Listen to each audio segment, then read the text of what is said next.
Hello guys, it's Silverfang45 and this is going to be my week 4 team builder for the World Pokemon Federation.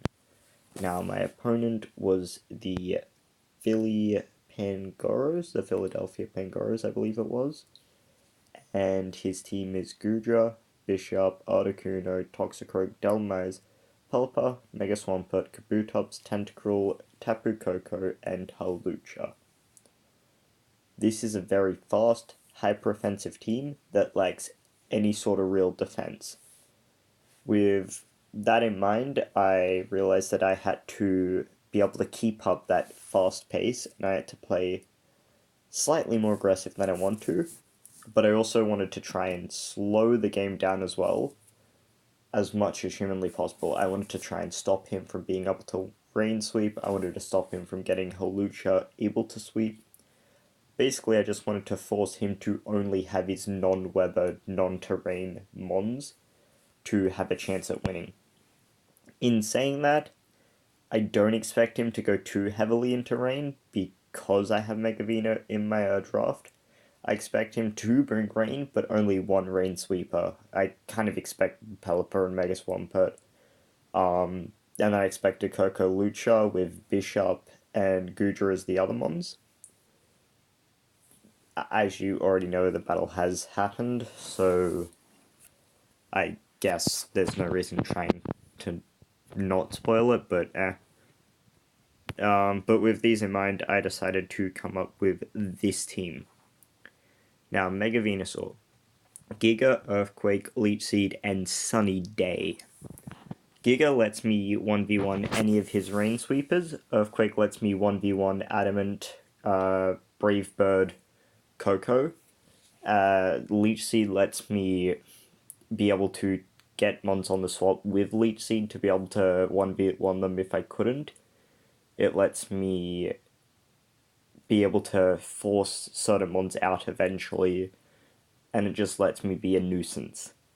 Sunny Day means that hurricanes from his mons are very inaccurate, meaning his favorite answers in Articuno, Articuno, Pelipper, they're a lot less consistent because 50% chance to hit.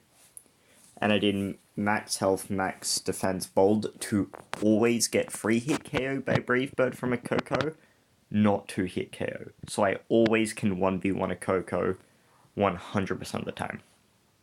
Then I brought Rotom Wash with Leftovers, Volt Switch, Hydro Pump, Will-O-Wisp, and Protect. Now, this had a very weird spread. I forget if this was just the recommended set or if I made it. Okay, so I just made it for a random reason. I don't remember why. It probably had something to do with one of his offensive mons like Hawlucha, but don't quote me. Anyway, Volt Switch for momentum, Hydro Pump because in rain it drops bodies, Will-O-Wisp to get the Hawlucha, and the Bishop. That's basically it. I just didn't want them to be able to do that. And Protect was to scout for Z moves and to be able to waste turns of rain, because I prefer my Rotom not versing Mega Swampert in rain, you know.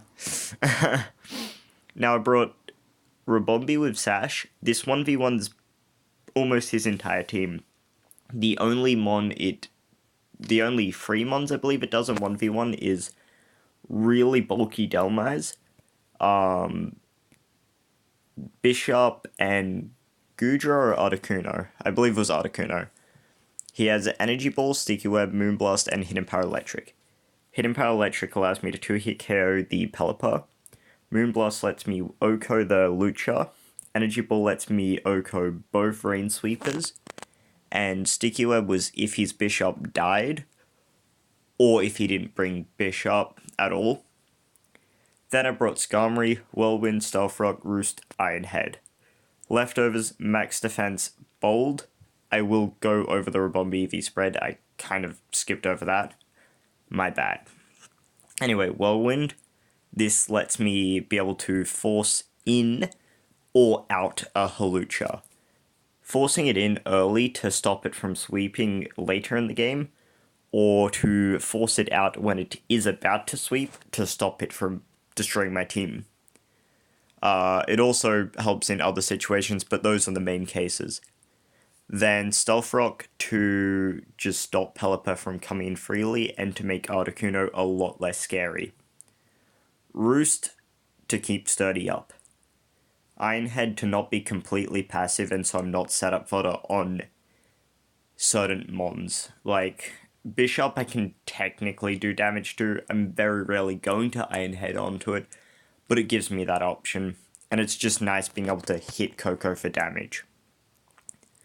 With the Rabombi set, I skipped over it. The 240 speed allows me to always outspeed a Scarf Pelipper. So if he did bring it, I had the Rabombi to always answer it and kill it with HP Electric. No, sorry about that. Then Azelf, Choice Scarf, Thunder, Psychic, Grass Knot, and U-Turn with 212 speed, and the rest in Spatak and Health. This speed tier lets me always outspeed a Jolly Mega Swampert and an Adamant Kabutops.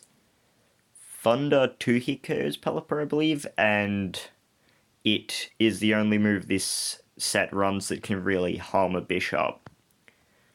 Psychic hits the entirety of his team but Bishop for neutral, I believe, and just is a nice all-round stab. Grass Knot is for his Rain Sweepers, because it OHKOs them both, and U-turns for momentum if I choose to play Azelf very aggressively. Then I have Haxorus with Dragon Dance, Outrage, Earthquake, and Substitute with Dragon EMZ, Max Attack, Adamant, 220 speed, and 36 HP. The 220 speed, what was that for again?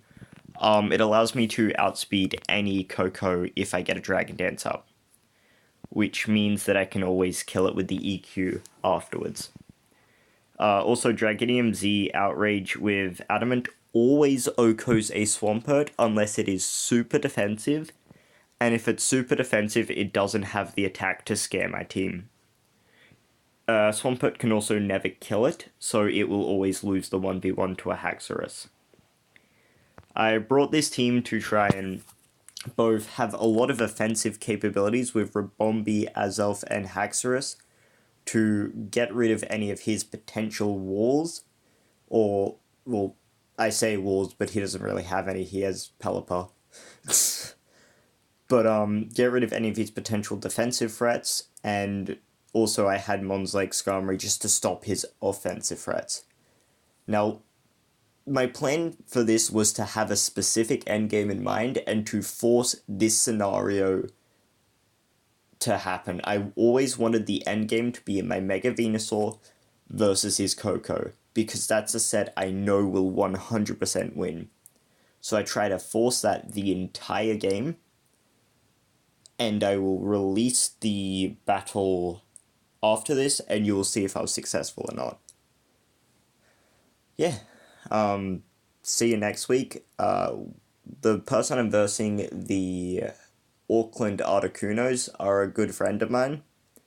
And that match will likely be a lot less crazy. I'll likely just be using a lot more standard sets, or if I choose to go the other route, I might just be more memey, because that's a match I just want to have fun with. I have no real thoughts of trying to be super over competitive. But yeah, the next 3 matches are likely going to be very happy me, because I'm really looking forward to versing my friends Auckland Articuno and Alchemist. Their Discord names are weird. I'm not used to their Discord names, I'm used to their real life names. But Alchemist and Articuno, and also I'm really looking forward to versing Gotham Darkrai, because his team's very interesting and it will be a stall v stall battle likely. I look forward to that. Anyway, I will see you in a couple hours with the battle and the post commentary.